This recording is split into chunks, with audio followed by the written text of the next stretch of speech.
Hi hi అండి. కవిత గారు ఎల్లుండి పార్టీ స్థాపిస్తున్నారు కదా, దాని మీద మీరు 100% కవితక్క గారు రాజకీయంగా సక్సెస్ కావాలి. తెలంగాణ తొలి మహిళా ముఖ్యమంత్రి కవితక్క గారు కావాలని చెప్పి నేను కోరుకుంటున్నా. ఎందుకంటే ఉమ్మడి ఆంధ్రప్రదేశ్ నుంచి 1956 నుంచి ఇప్పటి వరకు కూడా ఈ తెలుగు రాష్ట్రాలలో మహిళా ముఖ్యమంత్రి కాలేదు. మొట్టమొదటి మహిళా ముఖ్యమంత్రి కవితక్క గారు కాబోతున్నారని చెప్పి నేను తెలియజేస్తున్నా.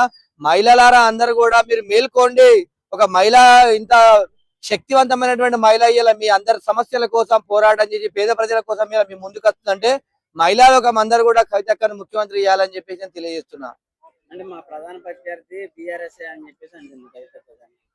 100% అండి. పేద ప్రజలకు న్యాయం చేసే విధంగా ఏ పార్టీ అయినా, అది టిఆర్ఎస్ గానీ, బీఆర్ఎస్ గానీ, తర్వాత బీజేపీ గానీ, కాంగ్రెస్ గానీ, ఎవరికైనా కూడా పేద ప్రజల పక్షాన కొట్లాడడానికి కవితక్క ముందడికి వస్తుందని చెప్పేసి నేను అనుకుంటున్నా.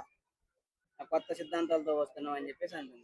100% జాయిన్ కావాలి. మహిళలారా మీరు అందరూ కూడా ఆశీర్వదించారు. మహిళలు కూడా అనేక లక్షలాది మంది మహిళలు కూడా పార్టీలో జాయిన్ అయ్యి కవితక్క గారి పార్టీని ముందుకు నడిపించి మంచి మంచి యువతకు కూడా మంచి రాజకీయ అవకాశాలు వస్తాయి. అందరూ కూడా సక్సెస్ కూడా ఫుల్ గా మనం పార్టీని రన్ చేసుకోండి. అదే విధంగా పేద ప్రజలకు న్యాయం చేసే విధంగా కూడా ఉంటుందని చెప్పి తెలియజేస్తున్నాను. మహిళలకి పెద్ద పెట్టేస్తుందంటారా? 100% అండి.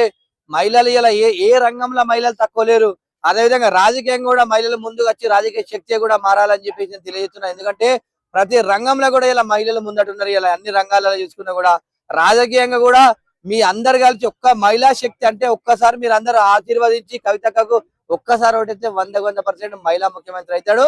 మహిళల శక్తి అనేది రాష్ట్రంలో చూపెట్టాలని చెప్పేసి తెలియజేస్తున్నా. అంటే ఇప్పుడు మన తెలంగాణలోని ఎంఐఎంఈలు ఉన్నారు, రేవంత్ రెడ్డి, కేసీఆర్, కేటీఆర్ ఇలాంటి పెద్ద పెద్ద మధ్యలో ఒక ఆడపిల్లగా ఎంతవరకు వస్తుంది అంటారు? గుర్తుపెట్టుకోండి, ఎవరి టాలెంట్ వాళ్ళది, ఎవరి శక్తి వాళ్ళకి. పేద ప్రజల కోసం పనిచేసి పేదల కోసం కష్టపడి పనిచేసే లీడర్ అని 100% ప్రజలు ఎందుకుంటారు.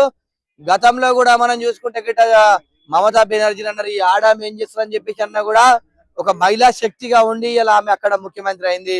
జయలలిత గారు శక్తివంతమైనటువంటి మహిళ జయలలిత గారు కూడా ఇదే విధంగా ఎగతాళి చేశారు. అలాంటి ఆమె ముఖ్యమంత్రి అయింది. ఇలా అదే స్థాయిలో కూడా ఇలా తెలంగాణ ప్రాంతం నుంచి తెలంగాణ బిడ్డ, తెలంగాణ ప్రాంతం మీద అన్ని సమస్యలపైన అవగాహన ఉన్నటువంటి మహిళా కవితక్క గారు 100% ముఖ్యమంత్రి అవుతారు కావాలని చెప్పేసి మనస్ఫూర్తిగా కోరుకుంటున్నా. అంటే కల్వకుంట్ల ఫ్యామిలీ నుంచి మరో పార్టీ వస్తుంది అని కామెంట్లు వస్తుంది, దాని మీద మీరేమంటారు? ఎవరు ఏదైనా కూడా ఎవరి టాలెంట్ వాళ్ళకు అండి. గుర్తుపెట్టుకోండి, ఒక తండ్రి కడుపులో పుట్టినంత మాత్రాన అందరు సమానం కాదు. ఎవరి టాలెంట్ వాళ్ళకు ప్రజలను నమ్ముకొని ముందడికి వస్తున్నటువంటి కవితక్కకు 100% ప్రజలు పట్టం కట్టి అధికారాన్ని ఇస్తారని చెప్పేసి అనుకుంటున్నా. ఎవరెన్ని ట్రోల్ చేసుకున్నారు రాజకీయంలో ఉన్నప్పుడు, ఎవరైనా ట్రోల్ చేసుకున్నారు. అదే విధంగా మీరు ఇట్లా మాట్లాడితే గిట్ట గతంలో ఎన్టీ రామారావు గారు ఉన్నప్పుడు దగ్గుబాటి పురంధేశ్వర్ గారు బీజేపీ పార్టీలో లేరా? ఆ రోజు కాంగ్రెస్ పార్టీలో ఉన్నారు కదా వారు. అలా నాన్న ముఖ్యమంత్రి ఉండగా కూడా గుర్తుపెట్టుకోండి, ప్రజలు నమ్ముకొని ప్రజల కోసం కష్టపడి ముందడికి వస్తుంటే అది తండ్రి అయినా, తల్లి అయినా, అన్నైనా, తమ్ముడైనా కాదు, ప్రజల పక్షాన కొట్లాడే వాళ్ళకి అవకాశం ఇస్తారని చెప్పి తెలియజేస్తున్నా. గతంలో వాళ్ళ నాయన దళితుని ముఖ్యమంత్రి చేస్తాను మోసం చేసింది, ఇప్పుడు బీసీలు అంటుంది అని చెప్పేసి అంటున్నారు. దాని మీద మీరేమంటారు? ఒక్కటండి గుర్తుపెట్టుకోండి, రాజకీయ పరిణామాలు, రాష్ట్రం ఇక్కడ ఆర్థిక వ్యవస్థ దెబ్బతిని రాష్ట్రము డెవలప్మెంట్ కావాలంటే ఒక సరైన ముఖ్యమంత్రి అవకాశం ఉందని చెప్పి నేను చేసే తప్పేందని చెప్పి చేసిండు. ఇలా గుర్తుపెట్టుకోండి, మన ప్రాంతంలో ఉన్నటువంటి ఎవరైతే గుర్తుపెట్టుకోండి దళితులకు న్యాయం చేసే నాయకుడు కావాలా. దళిత నాయకుడే ఉంటే ముఖ్యమంత్రి న్యాయం చేసినట్టు కాదు. ఒక్క ముఖ్యమంత్రికి అవకాశం వచ్చినట్టు కాదు, మిగతా ఉన్నటువంటి ప్రజలందరూ కూడా న్యాయం జరిగినప్పుడే అందరికి న్యాయం చేసినట్టు. అదే విధంగా ఏదైనా కూడా కవితక్క గారు మాట ఇస్తే తప్పదు. 100% బీసీ ముఖ్యమంత్రి చేసి ఇలా బీసీల కోసం, హక్కుల కోసం పోరాడుతుందని చెప్పి తెలియజేస్తున్నాను. ఫైనల్ గా మీరు కవితక్క పార్టీ గురించి మీరేం చెప్తారు? కవితక్క అంటేనే ఒక తెలంగాణ మహిళా శక్తి.